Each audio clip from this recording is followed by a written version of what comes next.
Okay, Ramya, please introduce yourself and tell us where you are and please tell us a story. Well, thank you so much, Eric, for this opportunity. Hi, everybody.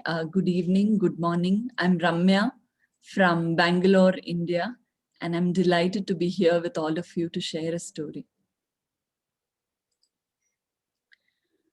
Two journeys on our own together, led by hearts and dreams on our own together. We go on transform on our own together, bringing tears and joys, wonder and magic. We are healed and healed for now, forever. Two journeys on our own together. A very long time ago, on a hot summer's day, a hare found himself on a journey in the dry shrubland in Africa. It was really hot, but what had begun with excited running and hops, it had slowed down.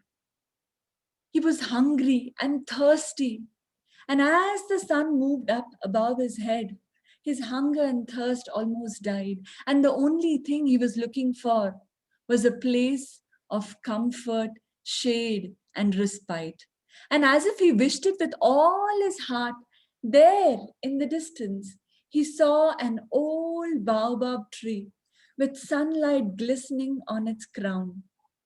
He was filled with a renewed sense of hope, and a little bit of energy returned. And he hopped a little, he ran a little, he walked a little, and somehow reached the old tree. He stroked the trunk of the old tree and said, "Dear old tree, I'm very tired. Can I please rest in your cool shade?" And the leaves of the tree rustled as if welcoming him in her embrace. He rested his back to the trunk of the tree and felt so happy as he closed his eyes in that cool shade. Some time passed, and then a fruit fell next to him. He took it up and he lapped up that juicy yellow orange fruit that the tree had offered. He felt so refreshed and happy, and he went back to his nap and he rested his back to the trunk of the tree. Some more time passed. He couldn't understand what was happening. He just didn't want to get up. But then he opened his eyes and he saw the sun moving, and he knew that the sun will set anytime soon and he needs to go back to his family. He stood up, he turned towards the tree and said, "I feel so comforted today. I feel so refreshed.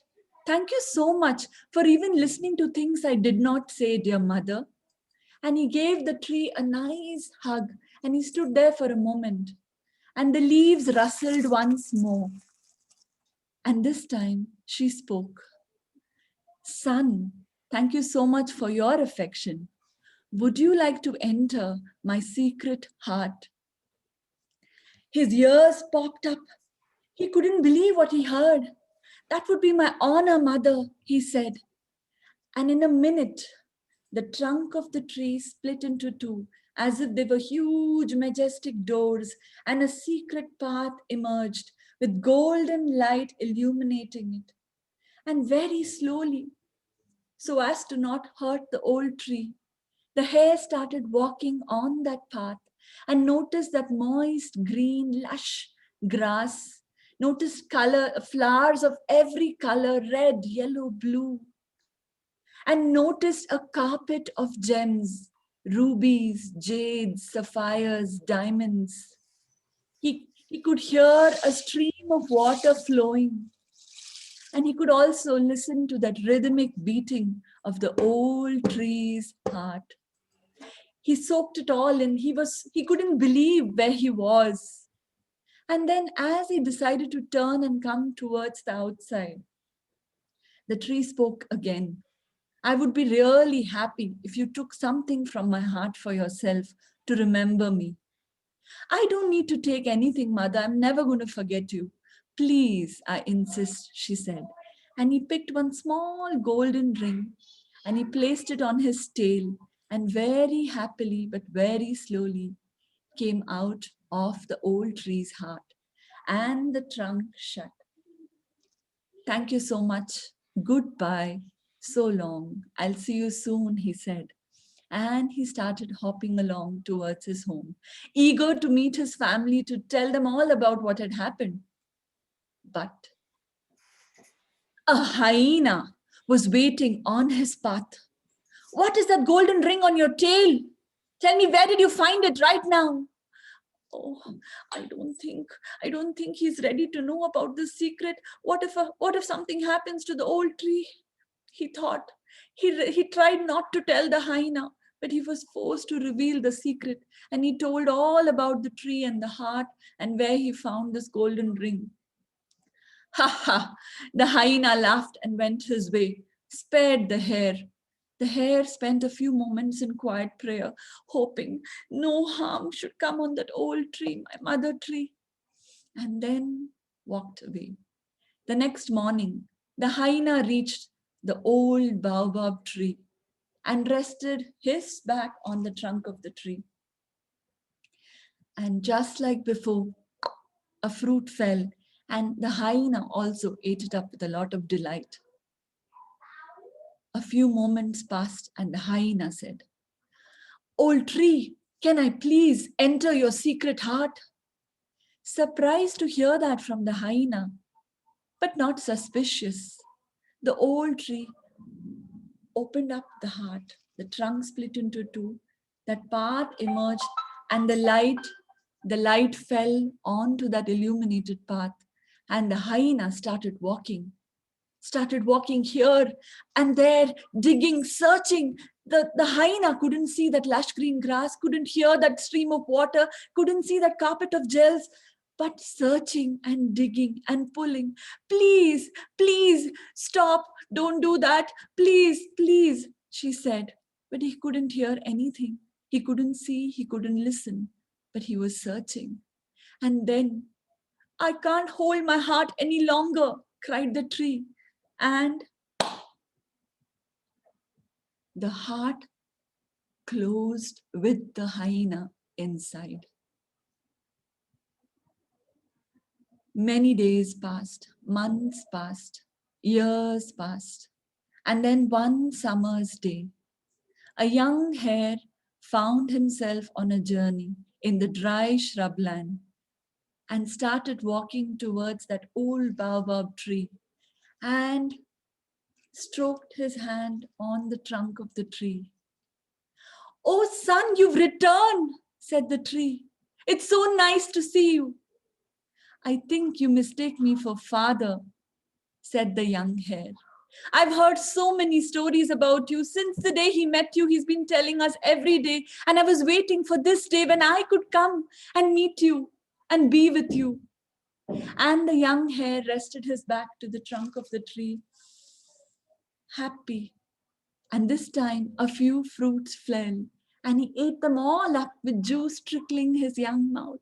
He was so happy, and he went back to resting, and he waited for a few moments, and then he said, Grandmother, can I please, please see your secret heart? Father's told me about it. There was a moment of quiet.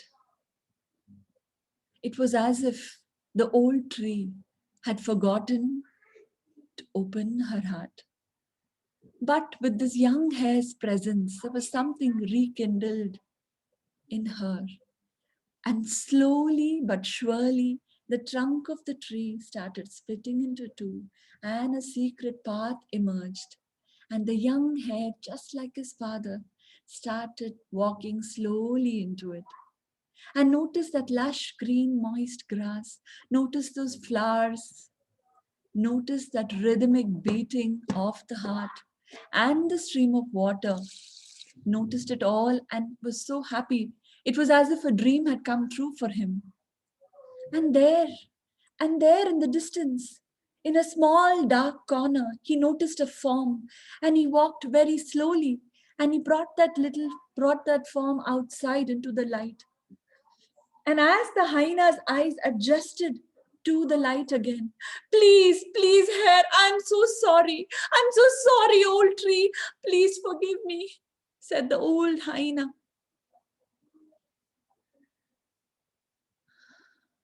I forgive you, hyena. I forgive you, spoke the old tree. And an instant, that dark corner came back in light. And very slowly, the hare started guiding the hyena towards outside. And this time, the hyena noticed the beauty that the heart was. That lush green grass, those beautiful flowers, that rhythmic beating of the heart, everything. And both the hare and the hyena came outside the heart of the old tree. And then the heart closed. The hyena bowed in front of the old tree and walked towards home. The hare gave one big hug to the old tree and said, "So long, grandmother. I'll see you soon." Two journeys on our own together. Thank you so much for listening to this story. Thank you so much. I read this story and it was just so magical, and I just went along with it, and so many things met me. I'm very grateful to have had this opportunity to share it with you all. Thank you very much. That was wonderful. Anybody? Thoughts? Ramya, this is Sonia. I want to say a few things. First of all, the story was beautiful, and secondly, what a beautiful melodious voice you have, right from the beginning till the end. Thirdly, the way you created the imagery, I mean, it was not a storytelling; it was more like a one-act play. I almost wandered to each and every part of your story, and it was so beautifully told. And fourth thing, also, I want to say in this forum, you're looking extremely beautiful. You're really looking pretty. Thank you so much. Thank you so much, Sonia. Yeah. Yeah, Ramya, such a soothing story to start the Sunday with. Beautiful. Thank you, Ambuja. Hi, Ramya. Thank you for such a lovely gift early in the morning. I got up to this beautiful light all around me. And when you spoke about, lighting up the corners inside the heart of the tree, I could feel everything lit around me. It was so beautiful. And your voice, as always, smooth, soothing, and mellifluous. Thank you so much. Lovely. So Ramya, I almost had tears in my eyes, for it brought back the memory of somebody stabbing me. Sometimes some people, I don't know, I don't want to be reminded, but when the trust is broken, and I could so much relate to the tree, Mm. you know, whose heart closed down. And it happens to many of us. Our heart closes down, and you want a young rabbit to come and reopen that heart. So that imagery, I almost had tears in my eyes with that memory. Thank you so much. Thank you so much, Ramya. It was a beautiful story. Thank you so much for being there. Ramya, good morning, and it was an amazing story. I just woke up like. You've got muted, Vidya. Yeah. Sorry. So Ramya, it was an excellent story, and the way you used the way of narration was excellent. And one thing was, it touched my heart actually.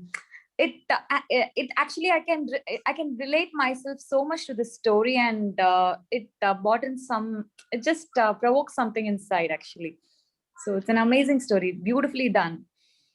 Thank you so much. Very soulful, Ramya. For me, it was for me as I was listening to it. It was like a river flowing, and the voice was so soothing. It was like a journey for me very soulful. It just flowed like a river, the entire story. Thank you so much. Thank you so much, Ramya.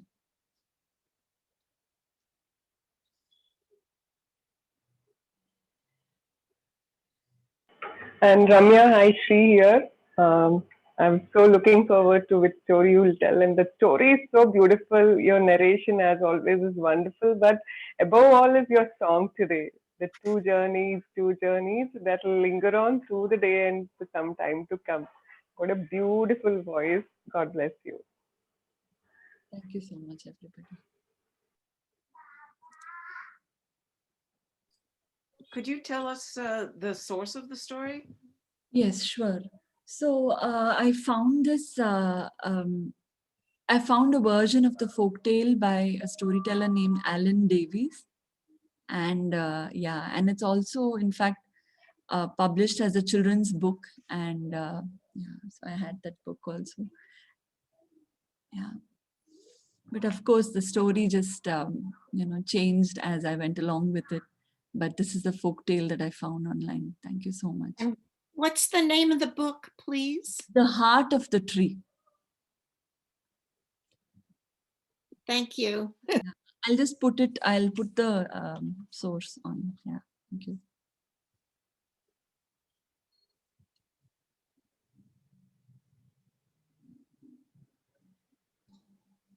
Okay, thank you very, very much. I just want to say one quick thing before I go. Go ahead. Yeah, so this was a story that I was telling my 6-year-olds, and they brought a lot of perspective, and I just wanted to just be grateful to them. And the story changed with them and moved me along on the story. Thank you so much for listening. What did your 6-year-old say? So so the story, the folktale, ends at a slightly sad note. I don't want to say where. And we worked on it together, and it transformed to become this story where the heart opens again, and about how life is a circle and the young hair returns, and all of that came up. And it brought up a lot of things for me. It was very emotional. Yeah. So it was. I'm glad that they were with me on this journey together, and I could bring healing for me in this story and bring it to you all. So just feeling very blessed. Thank you. Great.